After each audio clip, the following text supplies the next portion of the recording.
What's up, everyone, and welcome to the weekly Q&A. Our first question comes from Joshua Bernard, who asks, whose council seat Anakin took in Revenge of the Sith? So, I've seen this thrown around before. I think the generally accepted answer is Even Peel, because he died during the Clone Wars. But I wanted to also throw Oppo Rancisis into the ring, because he was gonna appear in Season 6 of the Clone Wars as part of the Council. And I believe he does still appear somewhere in the Jedi Council during the Clone Wars. But we don't see him in Revenge of the Sith. So I wanted to throw out the idea of, like, what if he got the boot for Anakin? And how would he feel about it? Yeah, he'd probably be pretty pissed. That makes me think of the robot chicken joke. Is that... with Yarl Poof? Yeah, where he's in disguise. Maybe whoever's seat that was, they were just, getting some lunch.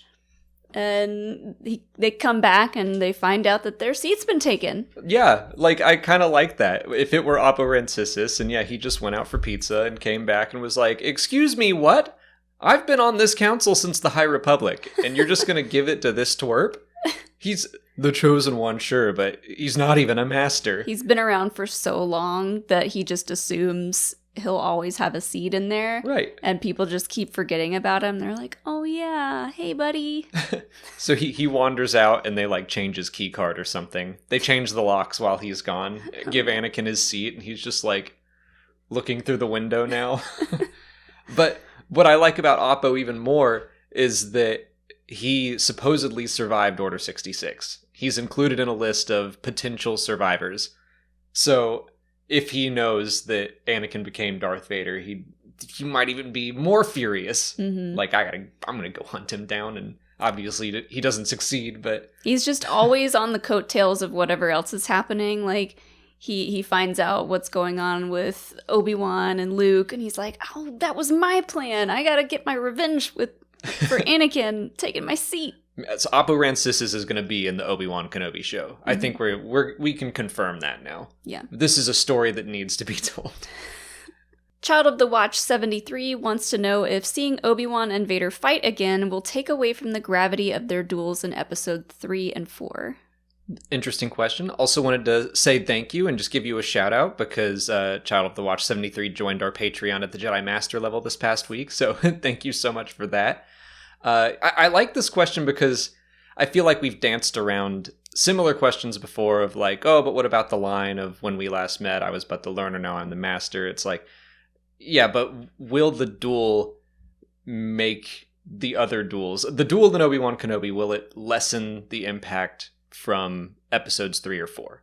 I don't think so. I don't think so either. I'm really interested to see what this duel is going to look like.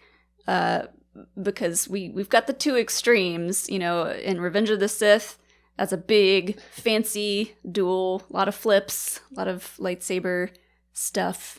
And then you've got A New Hope, where it's much more contained and a little bit more subdued.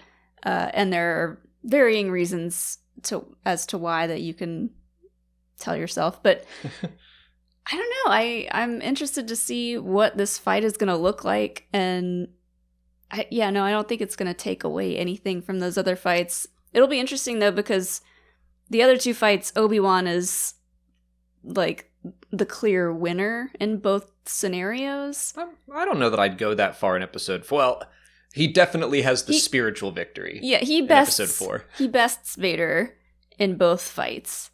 Yeah, okay. Yeah, I'll agree with that.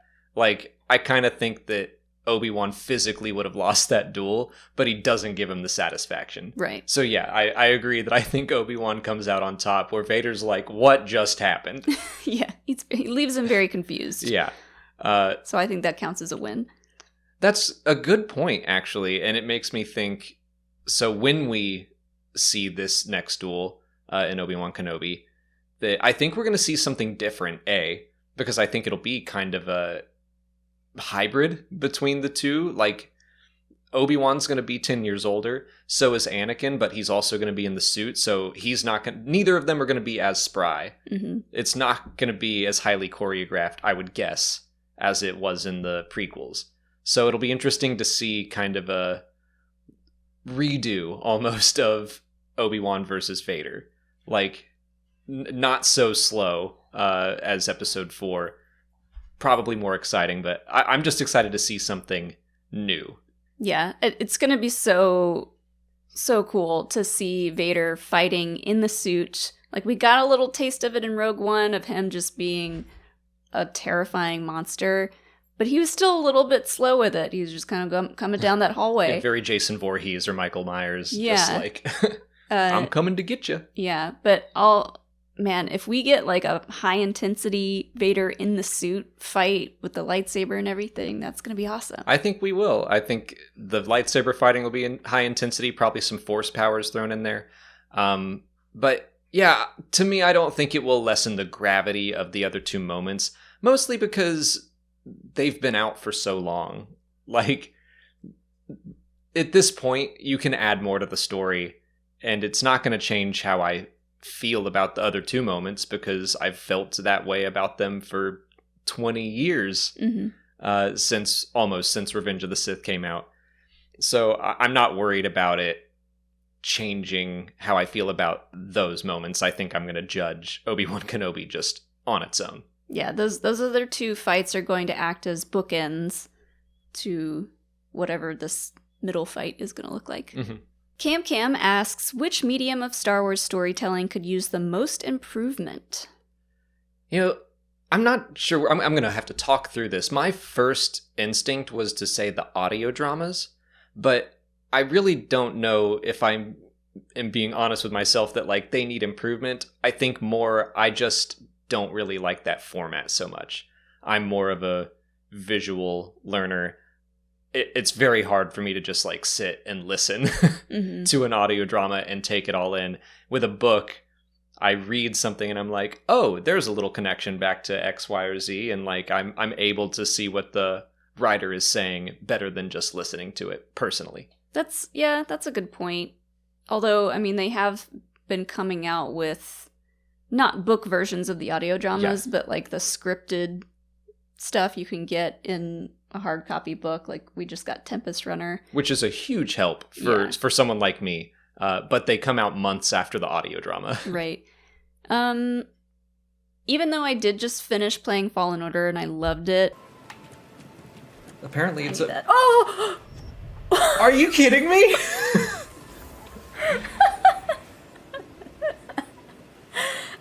That's rude. Nothing's happened yet and you died. Like, that should be an achievement.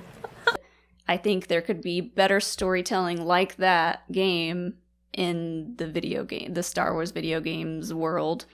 Honestly, that was going to be my actual answer. Where I think that video gaming in Star Wars, as of late, it's getting better, it looks like. But I think a lot of fans, especially Star Wars video gaming fans, would agree that the past few years have been kind of slim pickings. So, I think that's the answer for me. But I see like light at the end of the tunnel. It seems like we're going to get a lot more projects, a lot more frequently. Still maybe a couple years off, but it's coming. Fingers crossed. Yeah, I mean, just as long as we get some good, juicy, like, video game content that isn't just like fighting and slashing and like same old characters that we have seen a bunch already. Just like new stories. The single person playthrough, what do you call that kind of game? Just a single player story driven game. Just give us a lot more story. I know there's like tons of great creative writers out there that are working on other gaming projects, and I think that's what we need. I'm just happy that more variety is on the horizon. You know, we are getting another Star Wars Jedi game. There's an RTS in the works. There's another first-person shooter. There's an open world game for movies. Like, there's a lot of variety on the horizon. And whether or not it's story-driven, I don't really mind. Like, that's, I think, our preference. We love a good story-driven game. But just throw a bunch at us. Give us another racing game. Give us Terras Kasi 2. Like, I don't care. Just, give us a lot of different stuff to play with. It doesn't all have to be what I want.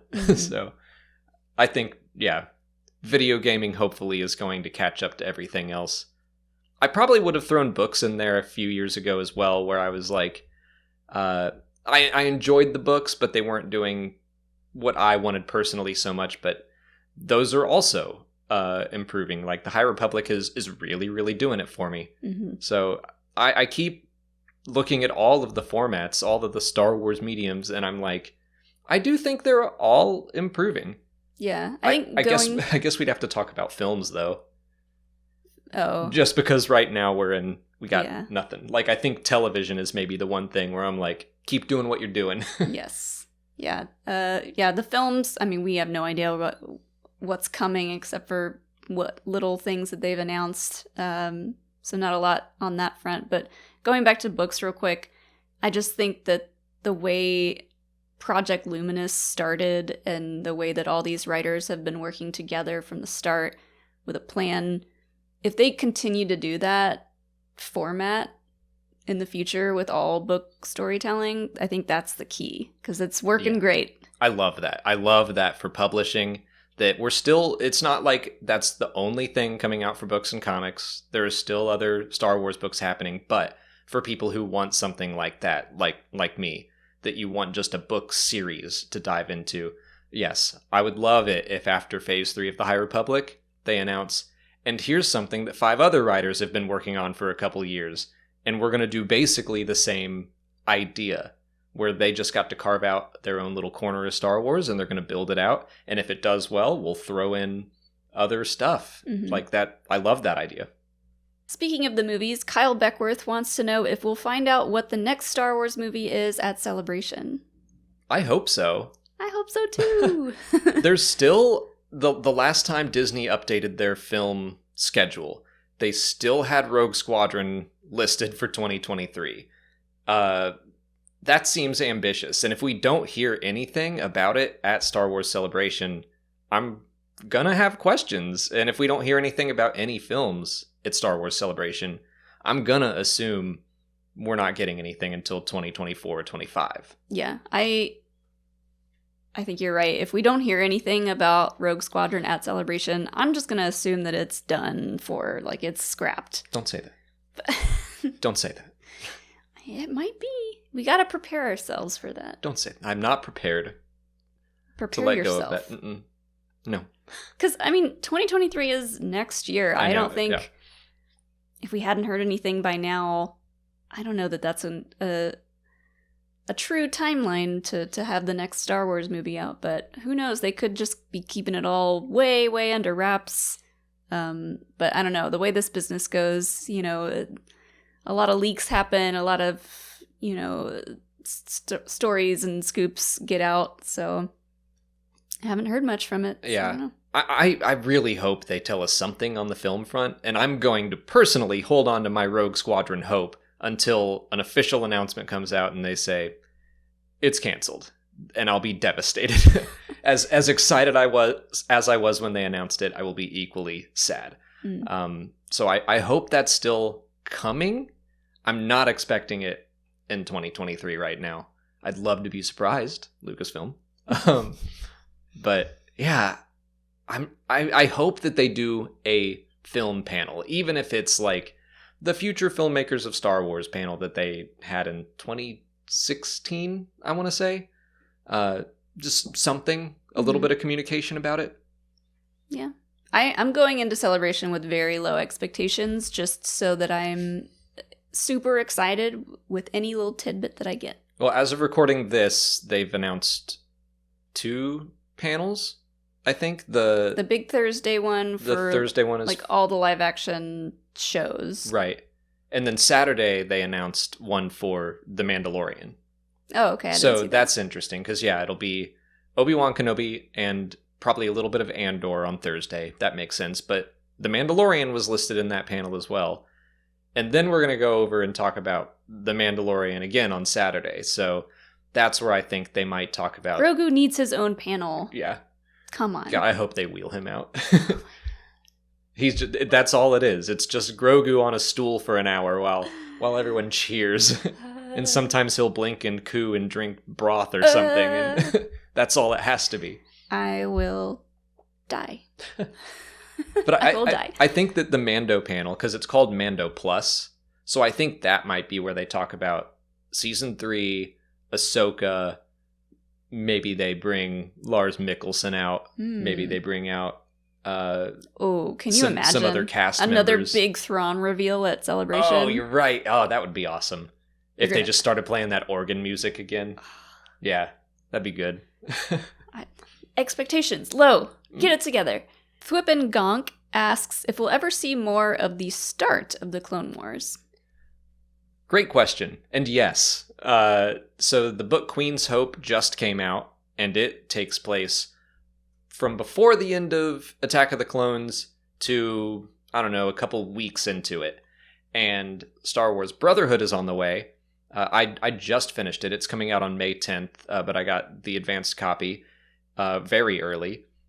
I liked it a lot, and it is very, very early in the Clone Wars. And that's probably the exact kind of content you're looking for. Yeah, I think in this book, the Brotherhood novel is probably where we're going to be seeing it, and maybe some other books, but I think it'll probably just be books, maybe comics.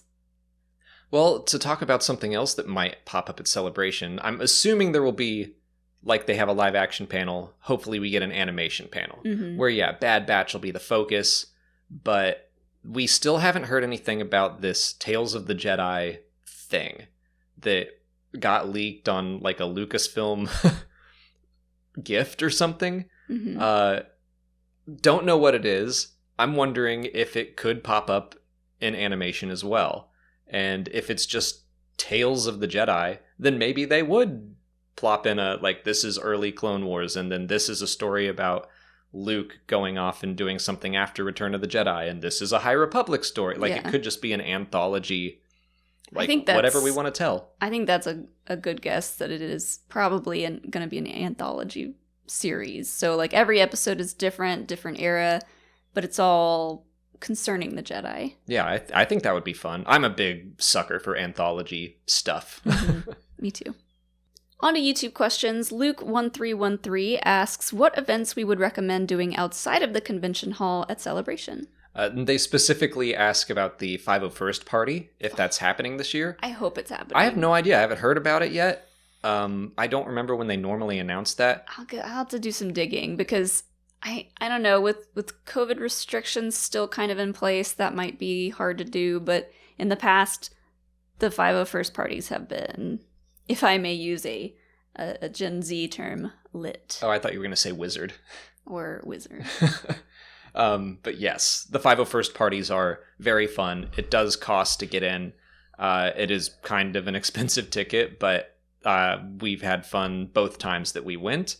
Otherwise, just like keep your ear to the ground. I know that there's going to be like an emo punk night somewhere. Nick Bayside is putting something together. Called Mosh Isley, which is a great name. Yeah. We're definitely going to go to that. I really want to go to that because they did something similar in Chicago and it was super fun. I don't know, just keep an ear out. A lot of people will just do outside shows. A lot of podcasts will do stuff like that.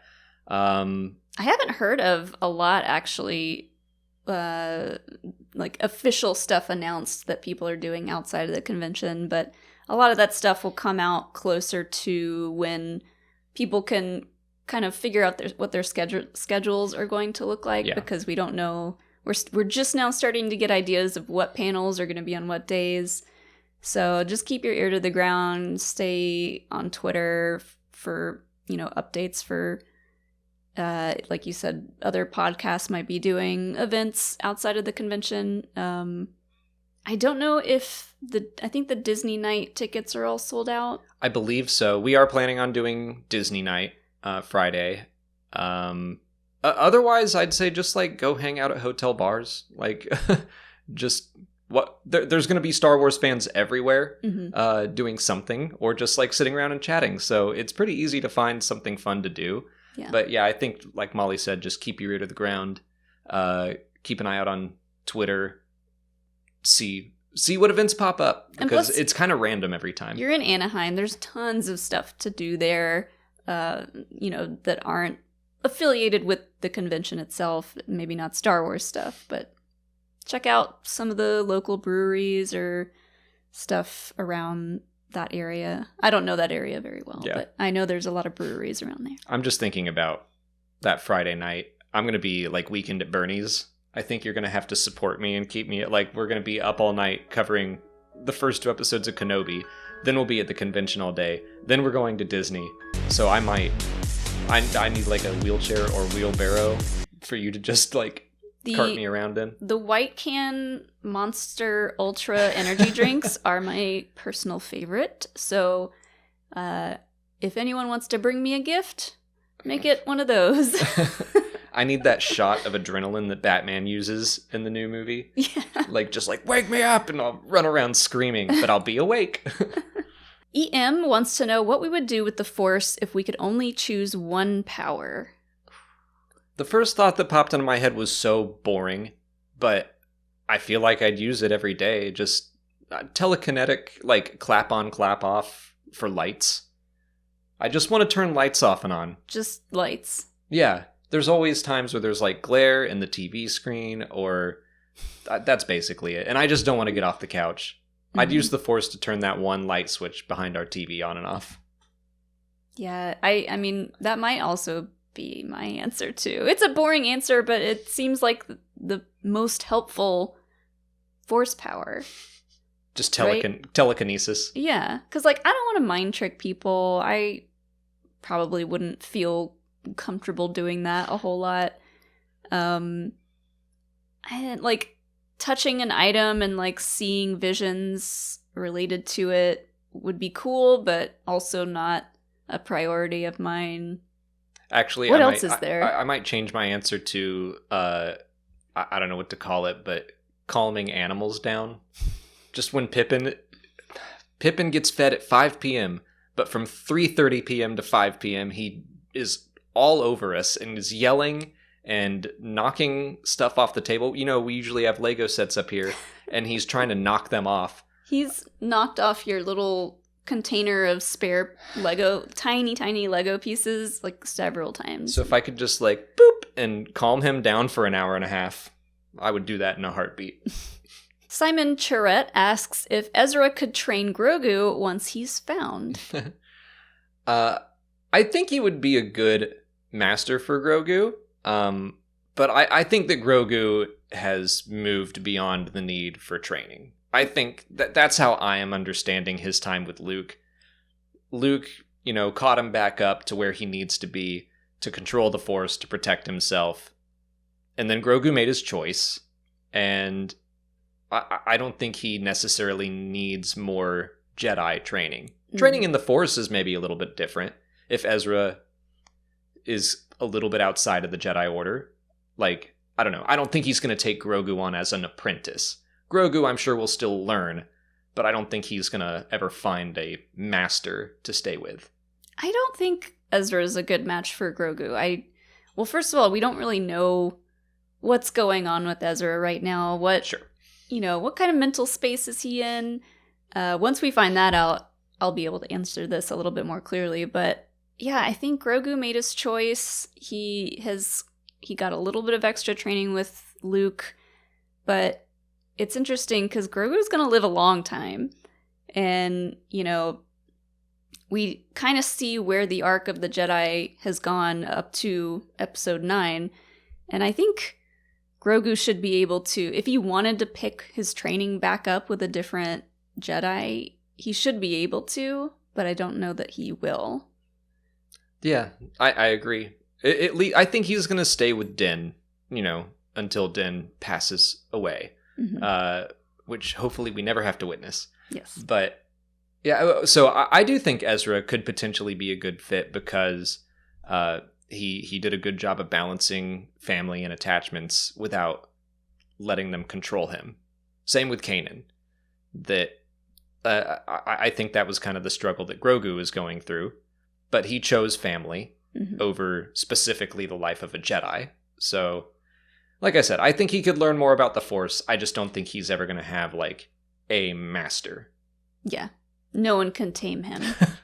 TPH2710 wants to know why Palpatine didn't learn from his mistakes and kept building super weapons.